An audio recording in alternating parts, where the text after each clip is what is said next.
Guys welcome back in another controversial video of lookism, जहां आज हम बात करने वाले हैं दो ओरा फार्मिंग कैरेक्टर्स की जो अपने प्रोफेशन में बाप हैं। इवन के इन्हें बीट करने वाला भी कोई माइक लाल नहीं दिखा अब तक लुकिज्म में, except UI Daniel and Seongji Yuk, because वो थोड़ा कंट्रोवर्शियल टॉपिक है। बट डिस्पाइट दिस आज हम बात करने वाले हैं गन पार्क ए शिरो ओनी वर्सेस डियागो किंग ए जेम्स ली की। और जरा सोचो कि व्हाट इफ अगर ये दो मॉन्स्टर्स फाइट करें तो वो कैसा मंजर होगा। Angel versus devil, light versus dark, evil versus pure evil and good versus bad. खैर मैं कुछ ज्यादा ही जज्बाती हो गया बिकॉज इन दोनों के केस में ही गुड और बैड जैसा कुछ भी नहीं है। और यही चीज ही तो इनकी फाइट और भी ज्यादा इंटरेस्टिंग बनाती है बिकॉज वी ऑल नो कि गन मजे के लिए फाइट करता है और जब तक चार्ल्स सोई था तब तक गन उसके ऑर्डर्स फॉलो करता था, वो भी आंख बंद करके। एंड नाउ जरा सोचो कि बुड्ढे के टपक जाने के बाद इस मॉन्स्टर को कंट्रोल करने वाला कोई भी नहीं है। और यही रीजन भी है कि पीटीजे ने इसे स्टील प्रिजन में रखा हुआ है बिकॉज जिस दिन ये बाहर आया उस दिन से जेम्स ली की उल्टी गिनती स्टार्ट हो जाएगी। और वहीं दूसरी साइड हमारे पास है जेम्स ली, जिसे हम ऑलरेडी मानते हैं कि चार्ल्स चोई की परछाई है। सो लेट्स सपोज जेम्स ली जैसा बंदा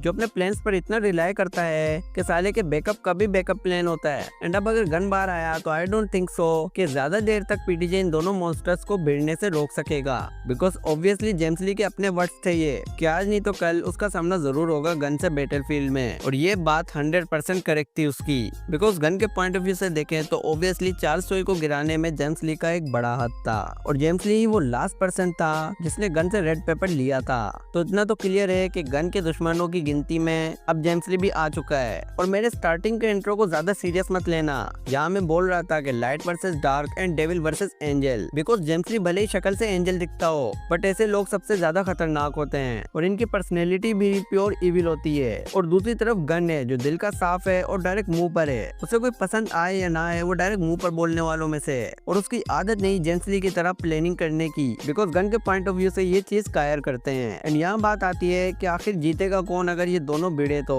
एंड यहाँ हम इनकी 1 वर्सेस 1 की सिचुएशन ही देखेंगे बिकॉज वी नो कि मानवा में अगर ये फाइट दिखाई इन दोनों को ऑल आउट जाते हुए तो ऑब्वियस है कि जेम्स ली का मास्टर प्लान निकल कर आएगा और किसी न किसी तरह से वो गन को अपने ट्रैप में फंसा ही लेगा। और मैं ये इसलिए बोल रहा हूँ कि जितना मैंने पीटीजे को स्टडी किया है आई नो कि वो जेम्स ली को गन से हारने नहीं देगा, वो भी 1 वर्सेस 1 में। तो सबसे अच्छा मौका जेम्स ली के लिए यही होगा कि कोई थर्ड पार्टी कर दे, अब चाहे वो गीते के जरिए हो या फिर गो के, लेकिन ऐसा होगा जरूर अगर मानवा में इनकी फाइट दिखी तो। बट मजे की बात पता है क्या है कि हमारी वीडियो का टॉपिक वो नहीं है, हमारी वीडियो का टॉपिक है कि आखिर इन दोनों में से स्ट्रॉन्ग कौन है। एंड इसीलिए अब जो मैं बोलने जा रहा हूँ उससे शायद कुछ लोग एग्री ना भी करें but I know majority fans agree करेंगे और मैं भी इससे 100% एग्री करता हूँ कि अगर गन वर्सेस जेम्स ली हुआ तो ये battle in my opinion clearly Gunn जीतने वाला है। And unfortunately there is no chance for James Lee because अब जब हम देख चुके हैं कि गन कितना स्ट्रॉन्ग है और उसकी कोई लिमिट नहीं है तो इतना तो तय है कि जेम्स ली के बस का नहीं है कि ऑल आउट जाने के बाद गन से वो जीते। एंड आई नो कि कुछ लोग बोलेंगे कि जेम्स ली को हल्के में मत लो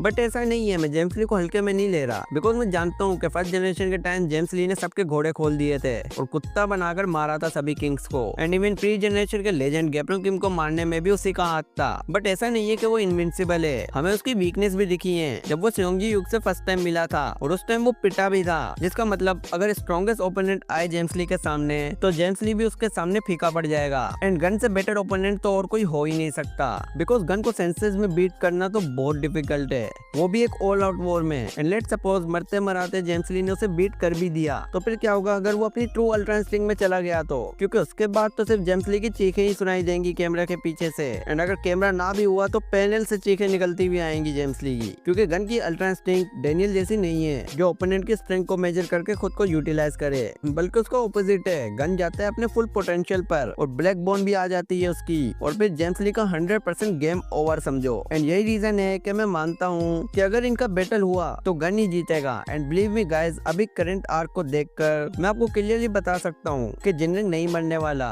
बिकॉज स्टोरी और ज्यादा इंटरेस्टिंग हो जाएगी कि अगर एक साइड पर गन डेनियल और जिनरिंग हुए और दूसरी साइड पर गीते जेम्स ली और गो। एंड जरा सोचो कि कितने पीक पर चला जाएगा लुकिज्म अगर ये राइवलरी देखने को मिल गई तो, बिकॉज डेनियल को हम साइड नहीं कर सकते क्योंकि लिटरली वो मेन कैरेक्टर है और end of the series Daniel ही होगा जो फाइनल ब्लो देगा जेम्स ली या गीते को बिकॉज यही दो हरामी लसन है जिनकी वजह से पूरे लुकिज्म में बवाल मचा हुआ है। एंड आई नो गो का अपना लफड़ा चल रहा है बट आई थिंक कि वो फ्यूचर में डेनियल की साइड ही आ जाएगा बिकॉज जब वो देखेगा कि जेम्स ली और गीते मिलकर गन को मारने की कोशिश कर रहे हैं तब उस टाइम ऐसा हो सकता है कि इनका इनका रीयूनियन हो जाए, और वो मोमेंट तो भाई एब्सोल्यूट सिनेमा होगा हम लुकिज्म फैंस के लिए, बिकॉज अब तो जमाना गुजर चुका है इन दोनों को मिलकर सबकी तोड़ते हुए देखे। एंड वेल थ्योरीज तो बहुत है मेरे पास फ्यूचर को लेकर, बट उस पर फिर कभी बात करेंगे। और अगर आज की वीडियो पसंद आई है तो लाइक करो, चैनल को सब्सक्राइब करो। मिलते हैं नेक्स्ट वीडियो में, टिल देन गुड बाय। टूटे थे कहने दो बातें हमारी वो सारी जो कहनी थी तुमसे सभी, बहने दो आंसू ये यादों में तेरी, क्यों ना सुनी किसी ने भी हमारी दास्तां।